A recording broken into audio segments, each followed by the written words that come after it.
किया था सीएनएस का, सेंट्रल नर्वस सिस्टम का।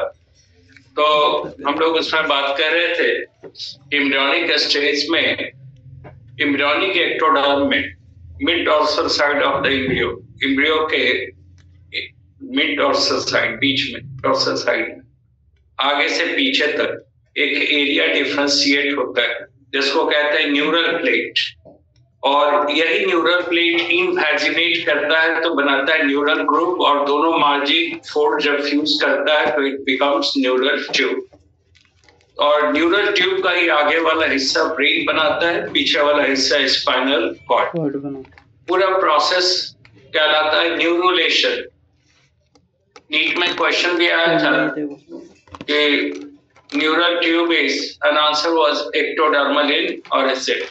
तो जब न्यूरल ट्यूब एक्टोडर्मल है तो पूरा का पूरा नर्वस सिस्टम सीएनएस एक्टोडर्मल, ये हम लोग डिस्कस कर चुके हैं। ब्रेन में अब न्यूरल ट्यूब का आगे वाला हिस्सा डायग्राम को देखिएगा तो फैल जाता है, डायलेट हो जाता है, उसको कहते हैं इंसेफेलॉन, और पीछे का हिस्सा थोड़ा नैरो है, it develops into a spinal cord. Encephalon term जो आता है वो ब्रेन के लिए, तो इंसेफेलॉन में दो कॉन्स्ट्रिक्शन डेवलप होगा, two constrictions appear in the encephalon, dividing the encephalon into three lobes, prosencephalon, mesencephalon and rhombencephalon, यानी fore brain, mid brain and hind brain.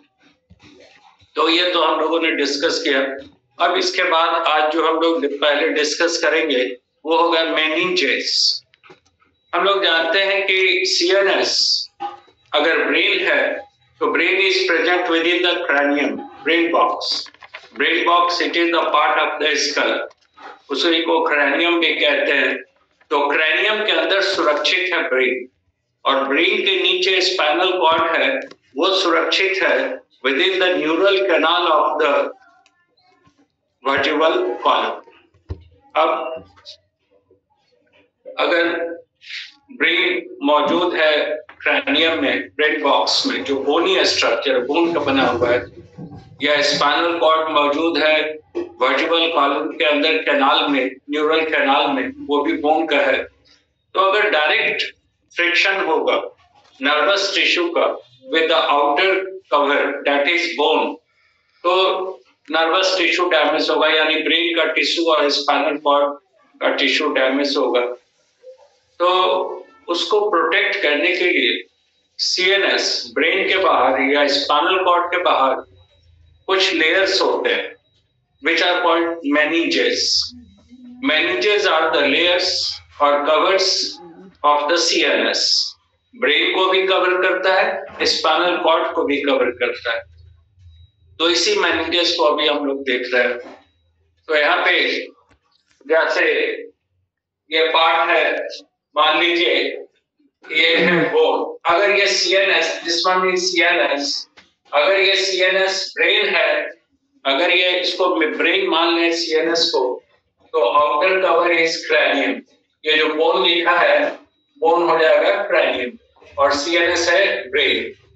तो फिर इस ब्रेन के बाहर एक कवर है, रेड कलर का बना है, दिस कवर इज कॉल्ड मेनिंग्स प्रिमिटिवा। इस कवर को कहते हैं, जैसे ब्रेन है तो ब्रेन के बाहर कुछ कवर है, मेनिंजेस, स्पाइनल कॉर्ड के बाहर भी कवर है, मेनिंजेस। इन मेनिंजेस का काम है to protect the CNS from the outer bone. Nervous tissue चाहे ब्रेन का हो या स्पाइनल कॉर्ड का, वो तो सॉफ्ट है, अगर डायरेक्ट फ्रिक्शन होगा उसका आउटर बोन से तो डैमेज हो सकता है। तो उसको बचाने के लिए ब्रेन के बाहर भी कुछ कवर है और स्पाइनल कॉर्ड के बाहर भी सेम कवर है, और इन्हीं को कहते हैं मेनिंजेस। पहला मेनिंग्स जो डेवलप हुआ फिश में, उस मेनिंग्स का नाम था primitiva, meninges primitiva. This is the meninges primitiva. ये हम लोग फिश का देख रहे हैं, फिश का ये ब्रेन है, सीएनएस ये ब्रेन है, तो बाहर ये क्रैनियम है, this is the cranium, brain box. अब ब्रेन के चारों तरफ ये रेड कलर का ये लेयर है, इसका नाम है मेनिंग्स प्रिमिटिवा। ये इस ब्रेन को सुरक्षित करता है। अगर स्पाइनल कॉर्ड मान ले, सीएनएस को स्पाइनल कॉर्ड मान ले,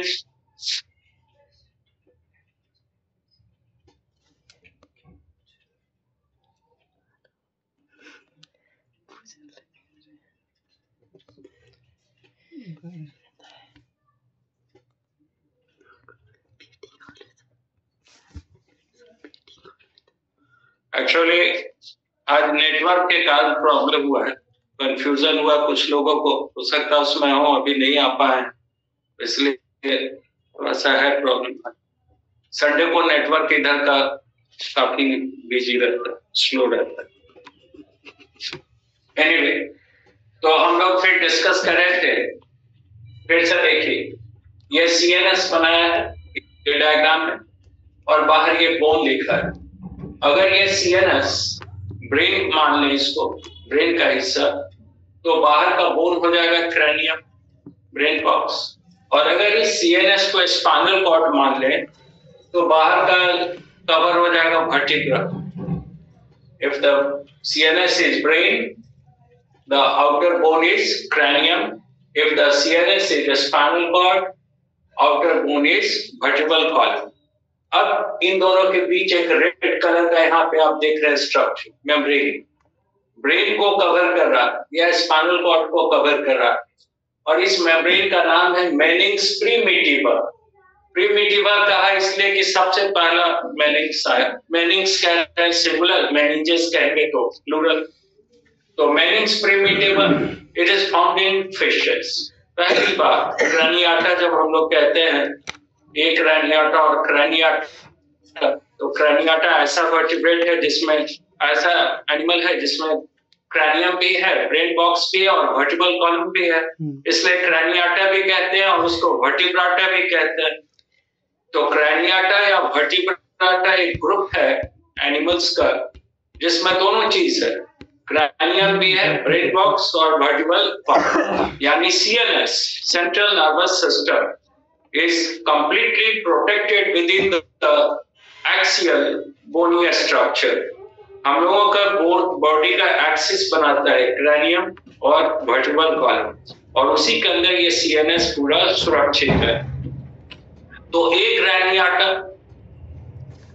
जो हम लोग नॉन कोऑर्डिनेट कहते हैं उसमें ये नहीं होगा, मेनिंजेस एब्सेंट। तो ये पहला मेनिंग्स देखा हम लोगों ने, मेनिंग्स primitiva. It covers the CNS, चाहे वो ब्रेन हो या स्पाइनल कॉर्ड हो, और इसको बचाता है with direct friction with the outer cover that is bone. अब देखिए, ये जो सीएनएस है और यहाँ ये बोन है, इसके बीच का स्पेस ये लिखा है पेरीमेनिंजियल स्पेस। पेरी मींस जानते हैं बाहर, आउटसाइड, तो मेनिंग्स के बाहर का स्पेस है, इसलिए the space in between the meninges primitiva and the outer bone is called perimeningeal space. तो it is the case in fishes. तो ये बहुत सिंपल है। आपसे अगर ऐसा कोई क्वेश्चन डाइवर्सिटी में भी आता है तो बहुत सिंपल है कि फिश में एक ही मेनिंग्स होगा और उसका नाम है मेनिंग्स प्रिमिटिवा। मेनिंग्स प्रिमिटिवा और बोन के बीच का जो कवर है, बीच का जो स्पेस है, उसको हम लोग कहेंगे पेरीमेनिंजियल स्पेस, और इसमें भरा होता है कनेक्टिव टिश्यूज। इसके अंदर मौजूद होता है कनेक्टिव टिश्यूज। ठीक है, अब देखें टेट्रापोड्स। टेट्रापोड में amphibia, reptiles and birds, mammal नहीं, ओनली एम्फीबिया, रेप्टाइल्स और बर्ड्स। यहाँ पे दो मेनिंजेस हैं। फिश में एक मेनिंग्स था, मेनिंग्स प्रिमिटिवा, और फिश और रेप्टाइल्स, एम्फीबिया, रेप्टाइल्स और बर्ड्स में, इन तीनों में दो मेनिंग्स है। Outer meninges is dura mater, inner meninges is pia mater. तो आप ये जो डायग्राम देख रहे हैं ये एम्फीबिया का है, रेप्टाइल का भी है और बर्ड का भी है। इसमें आप देख रहे हैं दो मेनिंग्स है। बाहर वाला ये जो लिखा है रेड कलर का, इट इज डूरा मैटर, और अंदर ये ग्रीन कलर से जो बनाया है इट इज पाया मैटर। तो ये डूरा मैटर है and this is pia mater, और ये हो गया CNS. or spinal cord is covered by two meninges. Outer meninx is dura mater, inner meninx is pia mater. Question रहता है इसी में, पूछेगा कि डूरा मैटर कहाँ पे है, पाया मैटर कहाँ है, तो dura mater outer membrane and dura mater is made up of white fibres, collagen fibre. ये व्हाइट फाइबर का बना हुआ है, कोलेजन फाइबर का. That's why it is very tough, मजबूत है, and it protects the CNS with the direct friction with the bone. अब मान लीजिए कि यहाँ पे ये अगर डूरा मैटर कोई सॉफ्ट टिश्यू का होता तो ये खुद ही डैमेज हो जाता है इससे, फ्रिक्शन से. तो बोन के कांटेक्ट, इसलिए ये लेयर टफ होता है, और टफ तभी होगा जब व्हाइट फाइबर या कोलेजन फाइबर होगा. तो it is made up of collagen fibre, it is outer and tough layer. अब अंदर का जो लेयर है, inner layer, it is pia matter. पाया matter is thin and vascularized. डूरा mater is thick, fibrous and tough. Thick है, fibrous, collagen fibre, white fibre का बना है, और टफ है. पाया matter is thin and vascularized, यानी इसके अंदर ब्लड सप्लाई. तो ये है डूरा matter, this is pia matter. अब देखिए the space in between the bone, ये बोन है और ये डूरा मैटर, इसके बीच का स्पेस हो गया epidural space. This is epidural space. EP मतलब बाहर की ओर, डूरा मैटर के बाहर, ये डूरा मैटर है, ये बोन है, तो दिस इज epidural space.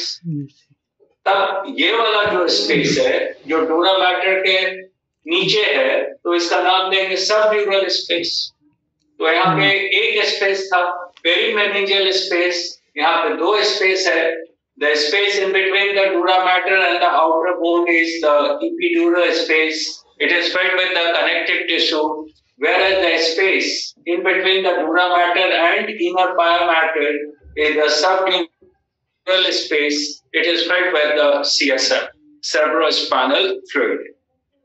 तो टेट्रापोडा यानी एम्फीबियन, जिसमें फ्रॉग भी आएगा, रेप्टाइल्स और बर्ड्स में दो मेनिंजेस हैं. Outer meninx is dura mater which is thick है, फाइब्रस है, यानी कोलेजन फाइबर का बना है, और टफ है. ये डायरेक्ट कांटेक्ट में होता है बोन का. जबकि इनर मेम्ब्रेन ये पाया मैटर है, थीन है और वैस्कुलराइज्ड है. तो डूरा मैटर और बाहर वाला बोन के बीच का स्पेस हो गया epidural स्पेस. इसके अंदर कनेक्टिव टिश्यूज है, और डूरा मैटर के नीचे वाला स्पेस ये हो गया subdural space. It is filled with CSF, cerebrospinal fluid. अब देखें मैमल्स की. मैमल्स इसमें ह्यूमन भी है, एक ही जैसा है. In mammals there are 3 meninges. Mammals में 3 meninges हैं. डूरा मैटर सबसे बाहर का देखिए, outermost layer dura mater, inner layer is pia mater, और बीच में एक और लेयर है, this one, it is called arachnoid. तो 3 मेम्ब्रेन होता है, 3 मेनिंजेस होता है मैमल्स में, इंक्लूडिंग ह्यूमन. सबसे बाहर की ओर ये डूरा matter, this is dura matter. सबसे अंदर ये ग्रीन कलर पाया मैटर, और डूरा मैटर और पाया मैटर के बीच में एक लेयर है, इट इज अरेक्नोइड. तो डूरा मैटर यहाँ भी थिक है, टफ है, फाइब्रस है, कोलेजन फाइबर का बना है, काफी थिक है, टफ है. पाया मैटर यहाँ भी थीन है और वैस्कुलराइज्ड है. अब इन दोनों के बीच में जो अरेक्नोइड है, this one, it is also thin and vascularised. ये पाया मैटर के जैसा ही थीन है और वैस्कुलराइज्ड भी है. तो ये चीज ध्यान रखना है कि मैमल्स में डूरा मैटर तो वैसा ही है जैसा सब में है, यानी थिक है, फाइब्रस है, टफ है. पाया मैटर भी वैसा ही है, यानी थीन एंड वैस्कुलराइज्ड, लेकिन एक लेयर बीच में आ गया है, दैट इज अरेक्नोइड. अरेक्नोइड भी थीन और वैस्कुलराइज्ड. अब इस डायग्राम को अगर ध्यान से देखिए, ये अरेक्नोइड है, तो अरेक्नोइड से इस तरह से फिंगर लाइक आउटग्रोथ डेवलप है. These are the finger-like outgrowths. ऐसा देखिएगा, इसको ऐसे ये डॉट कर दिया, तो ये फिंगर लाइक होता है, जैसे फिंगर लाइक आउटग्रोथ। इसको कहते हैं अरेक्नोइडल विलाई। वायरस मतलब आप लोग जानते हैं, वायरस का मतलब होता है फिंगर लाइक स्ट्रक्चर, फिंगर का जैसा स्ट्रक्चर है, तो इसलिए वायरस है। और ये वायरस डेवलप हो रहा है कहां से? This virus develop from the arachnoid, इसलिए इसका नाम दिया अरेक्नोइडल विलाई। तो arachnoidal villi develop from arachnoid, and these arachnoidal villi get fused with the inner biomatter. ये जो arachnoidal villi है, आप ध्यान से देखिएगा, ये arachnoidal villi है, ये फ्यूज कर गया है inner biomatter से, and they together form the structure called leptomeninges. ये बहुत important, leptomeninges। तो बाहर पूरा मैटर, इनर biomatter, बीच में अरेक्नोइड, अरेक्नोइड से फिंगर लाइक आउटग्रोथ डेवलप हुआ, और ये फिंगर लाइक आउटग्रोथ फ्यूज कर गया है बायोमैटर से, और फिंगर लाइक आउटग्रोथ यानी arachnoidal villi fuse with pia mater together form the leptomeninges. तो अगर आपसे कोई पूछेगा कि लेप्टोमेनिंजेस क्या है, तो लेप्टोमेनिंजेस में होगा कि अरेक्नोइड से डेवलप होने वाला फिंगर लाइक स्ट्रक्चर अरेक्नोइडल विलाई ये फ्यूज कर जाता है बायोमैटर से, तो दोनों को मिला के कहते हैं लेप्टोमेनिंजेस। अब स्पेस देखिए, ये बाहर का स्पेस है, ये डूरा मैटर है, ये बोन है, जैसे डूरा मैटर ये बोन है, तो स्पेस कहलाता है इपीड्यूरल स्पेस, जैसे यहाँ पे देखा इपीड्यूरल स्पेस। अब डूरा मैटर के नीचे का स्पेस है दिस वन, ये डूरा मैटर के नीचे का स्पेस है दिस इज, ये डूरा मैटर उसके अंदर का स्पेस तो सबड्यूरल स्पेस, ये बाहर है तो इपीड्यूरल स्पेस। और अरेक्नोइड ये लेयर है अरेक्नोइड, अरेक्नोइड के अंदर स्पेस है, दिस स्पेस इज सब अरेक्नोइडल स्पेस। अब epidural space is filled with connective tissue, whereas the subdural as well as subarachnoidal spaces are filled with CSF.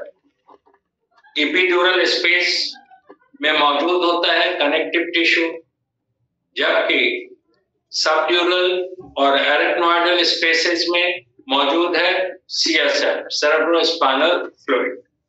अब एक बहुत इंपॉर्टेंट चीज है, आपके असाइनमेंट में लिखा भी है, उसको देखिएगा, बहुत इंपॉर्टेंट है।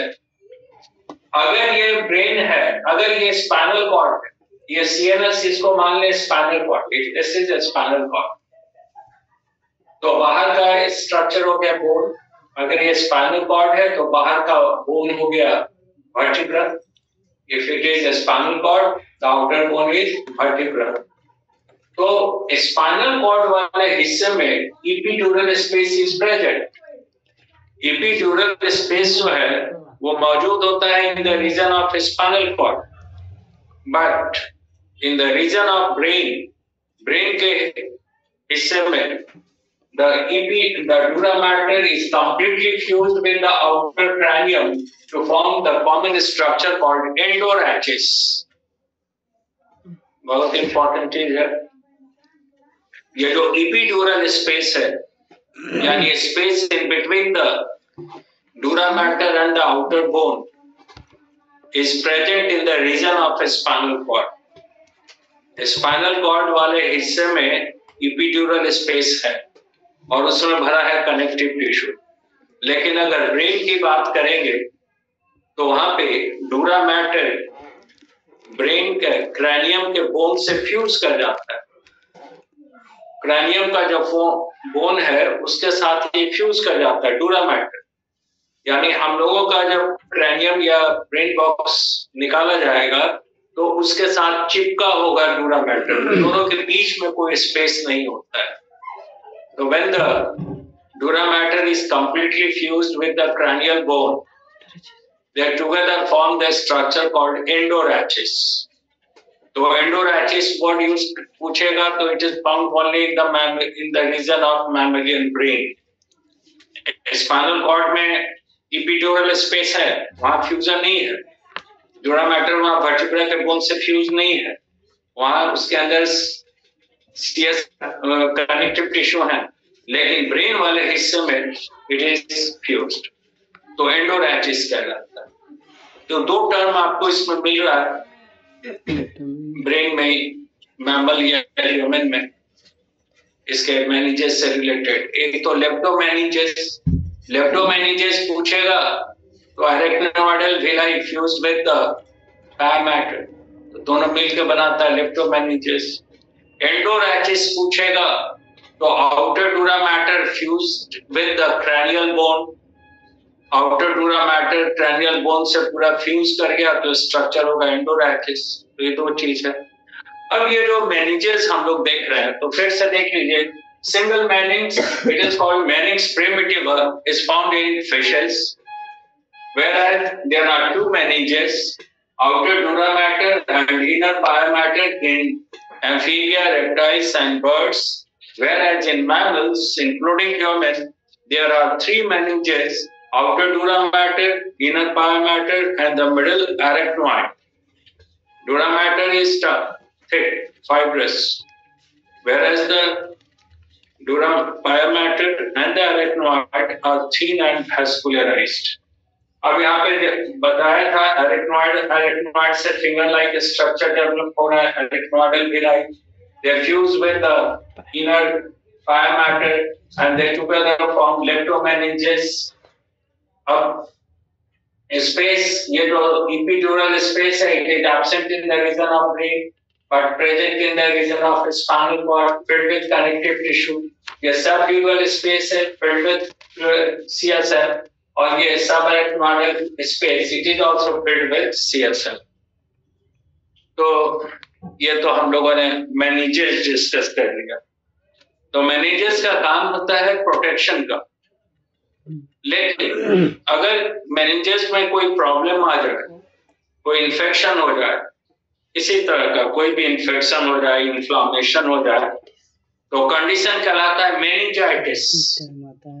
आइटिस वर्ड ऐसे भी लगा देते हैं तो इसका मतलब होता है एबनॉर्मैलिटी। तो मेनिंजाइटिस वर्ड अगर यूज करेंगे तो इट इज द इन्फेक्शन और इन्फ्लामेशन इन मेनिंजेस।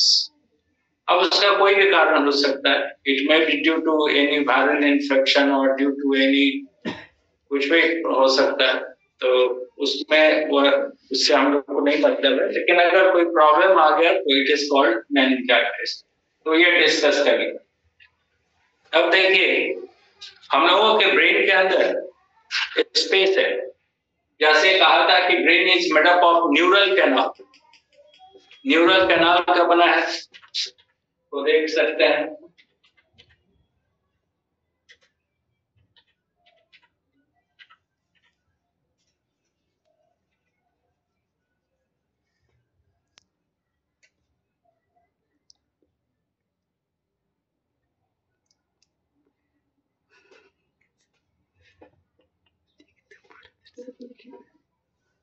मान लीजिए ये neural canal, if it is neural canal, तो न्यूरल कैनाल है तो इसके अंदर कैविटी स्पेस है, इस स्पेस का नाम है neurocoel. The space within the neural canal is called neurocoel and it is lined by the ciliated cuboidal epithelium कॉल्ड एपेंडाइमा। ये तो हम लोगों ने टिश्यू में भी पढ़ा है कि न्यूरल कैनाल के अंदर का जो स्पेस होता है, न्यूरल कैनाल के अंदर का स्पेस, उसका अंदर का लेयर बना होता है ciliated cuboidal epithelium, simple ciliated cuboidal epithelium, उस टिश्यू का नाम है एपेंडाइमा। तो ये सीलिएटेड ट्यूबोidal epithelium है और ये स्पेस है न्यूरोसील, ये स्ट्रक्चर है न्यूरल ट्यूब। अब इसी न्यूरल ट्यूब का आगे वाला हिस्सा ये फैल गया, आगे वाला हिस्सा डायलेट हो गया, तो इसको हम लोगों ने कहा है इंसेफेलॉन, ये ब्रेन हो गया। तो अब ब्रेन वाले हिस्से में ये जो न्यूरोसील है, इसके अंदर भी तो स्पेस हो गया, तो ब्रेन के हिस्से में जो न्यूरोसील है उसके लिए टर्म है वेंट्रिकल्स।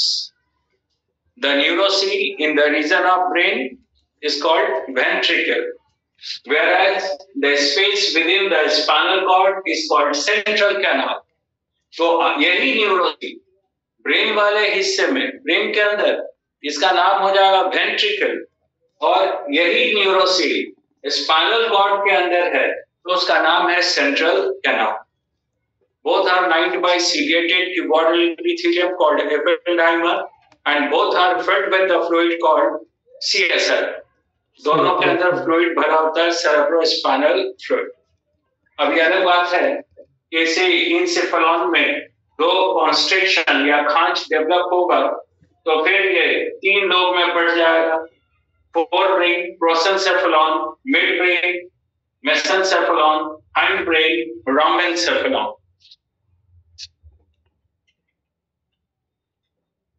तो ये तो हम लोगों ने देखा। अब इसके अंदर जो वेंट्रिकल है, ये जो वेंट्रिकल है वो कैसे, वो देख सकते। देखिए यहाँ पे एक डायग्राम बनाया है, ये डायग्राम है, ये देखिए, इसको रीजन आप समझ सकते हैं कैसे। ऐसे ये हो गया ऑल्फैक्टरी लोब, एक राइट साइड और एक लेफ्ट। ऑल्फैक्टरी लोब के बाद ये हो गया cerebrum, this part is cerebrum. Cerebrum के बाद है मिड ब्रेन, मिड ब्रेन, उसके बाद ये हिस्सा है हाइंड ब्रेन। तो brain is bilaterally symmetrical, brain को तो बीचों बीच डिवाइड कर सकते हैं, तो ये राइट साइड और लेफ्ट साइड। तो अब यहाँ देखेंगे ये जो राइट साइड है ब्रेन का, दिस वन राइट साइड, इसमें एक लैटरल कैनाल है, एक राइट साइड में है और एक लेफ्ट साइड। ये लॉन्गिट्यूडनल कैनाल पूरी लंबाई में सेरेब्रम का। सेरेब्रम को दो हाथ में पड़ते हैं, एक राइट और एक लेफ्ट, और उसके अंदर एक एक कैनाल है, तो ये राइट साइड और एक लेफ्ट। इन दोनों का नाम है लैटरल कैनाल। इन स्पेसेस के लिए टर्म है lateral canals. Lateral canal present in the cerebral hemisphere, ये सेरेब्रल हेमिस्फीयर के अंदर, और इसी लैटरल कैनाल का आगे वाला हिस्सा थोड़ा फैल जाता है और ये इसको कहते हैं ऑल्फैक्टोसील। तो olfactocoel is present within the olfactory lobe. Olfactocoel मौजूद होता है ऑल्फैक्टरी लोब के अंदर, और ये मौजूद है सेरेब्रल हेमिस्फीयर। आगे हम लोग ब्रेन पढ़ेंगे तो ब्रेन में सबसे आगे का हिस्सा होता है ऑल्फैक्टरी लोब, उसके नीचे होता है सेरेब्रम, फिर उसके नीचे डायंसेफेलॉन। ये तीन मिलकर बनाता है फोर ब्रेन। फोर ब्रेन में सबसे ऊपर ऑल्फैक्टरी लोब, फिर उसके नीचे सेरेब्रम जो सबसे बड़ा है, 2/3 हिस्सा होता है लोग के पूरे ब्रेन का, उसके नीचे डायंसेफेलॉन, ये तीन हो गया फोर ब्रेन। उसके नीचे मिड ब्रेन जिसमें ऑप्टिक लोब्स होता है, और फिर उसके नीचे हाइंड ब्रेन जिसमें ऊपर वाला हिस्सा सेरेबेलम और नीचे वाला मेडुला ऑब्लांगा। यही तो 6 पार्ट है, olfactory lobe, cerebrum, diencephalon, midbrain, then cerebellum और फिर मेडुला ऑब्लांगा। 6 रीजन्स हैं। तो ये जो लैटरल वेंट्रिकल्स है, they are present within the cerebrum, और इसका आगे वाला हिस्सा थोड़ा फैल गया तो ये मौजूद है with in the olfactory lobe, तो इसका नाम दे दिया ऑल्फैक्टोसील। ऑल्फैक्टोसील अलग नहीं है, ये लैटरल वेंट्रिकल का ही ऊपर वाला हिस्सा है, इसको अलग वेंट्रिकल नहीं मानते। Now both the lateral ventricles, ये राइट और लेफ्ट साइड वाला दोनों खुल रहा है विद इन दिस स्पेस, ये इस स्पेस में खुल रहा है जिसका नाम है डायोसील और थर्ड वेंट्रिकल। तो डायोसील कह रहे हैं तो it is the cavity present within the diencephalon. Lateral ventricle within the cerebral hemisphere, एक राइट एक लेफ्ट, उसका ऊपर वाला हिस्सा फैल गया तो वो ऑल्फैक्टोसील है ऑल्फैक्टरी लोब के अंदर। और उसी तरह दोनों वेंट्रिकल नीचे आके मिलता है एक कॉमन स्पेस में जिसका नाम है diocoel. Diocoel is the space within the diencephalon. अब हाइंड ब्रेन में ये स्पेस है मेटासेफेलॉन, मेटासील। तो डायोसील को थर्ड वेंट्रिकल कह रहे हैं बिकॉज ये दो लैटरल वेंट्रिकल हो गया और तीसरा ये हो गया, तो that's why diocoel is called third ventricle. And both the lateral ventricles open into the diaceal through a common aperture called foramen Monro. इन सब पे क्वेश्चन आता है। दोनों लैटरल वेंट्रिकल खुलता है डायोसील में एक कॉमन एपर्चर से जिसका नाम है फोरामेन मॉन्रो। अब डायोसील खुलता है मेटासील में। मेटासील जो medulla oblongata eater of aqueduct, medulla oblongata last part है ब्रेन का, उसके अंदर स्पेस को कहते हैं मेटासील। तो डायोसील ये है डायंसेफ्लॉन, ये मेटासील, और इन दोनों को जोड़ने वाला एक नैरो स्पेस है, इट इज कॉल्ड ईटर और एक्विडक्ट ऑफ सिल्वियस। ईटर भी कहते हैं या इसी को एक्विडक्ट ऑफ सिल्वियस भी, और इसी से लगा होता है ऑप्टोसील। ऑप्टोसील यानी ऑप्टिक लोब में। अब इंपॉर्टेंट चीज आगे हम लोग देखेंगे कि ह्यूमन के ब्रेन में ऑप्टिक लोब सॉलिड होता है। हम लोगों के ब्रेन में ऑप्टिक लोब सॉलिड है, तो सॉलिड है तो उसमें ऑप्टोसील नहीं होता है। और नीचे जो मेटासील है, it is connected to the central canal of the spinal cord. तो ब्रेन को भी देखें तो यहाँ पे ये लैटरल वेंट्रिकल है, एक राइट सर्वल हेमिस्फीयर, एक लेफ्ट सर्वल हेमिस्फीयर। इसका ऊपर वाला हिस्सा ऑल्फैक्टोसील कहलाता है, एक राइट साइड एक लेफ्ट साइड। ऑल्फैक्टोसील मौजूद है with in the olfactory lobe, lateral ventricle मौजूद है विद इन द सर्वल हेमिस्फीयर। दोनों खुलता है, दोनों लैटरल वेंट्रिकल खुलता है। थर्ड वेंट्रिकल जिसको डायोसील कहते हैं मौजूद है डायंसेफ्लॉन में, एक कॉमन एपर्चर के थ्रू खुलता है जिसका नाम है फोरामेन ऑफ मॉन्रो। और ये जो डायोसील है ये कनेक्टेड होता है फोर्थ वेंट्रिकल मेटासील से जो मेडुला ऑब्लंगाटा में है बाय दिस नैरो पैसेज जिसका नाम है ईटर और एक्विडक्ट ऑफ सिल्वियस।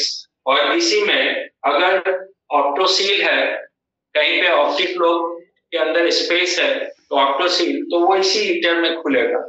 लेकिन मैमल्स में optoceles are absent because optic lobes are solid, and that's why the eater or aqueduct of Sylvius is narrow. ये narrow होता है in case of mammal. तो अभी फिर लिंक भेजते हैं 1 मिनट में।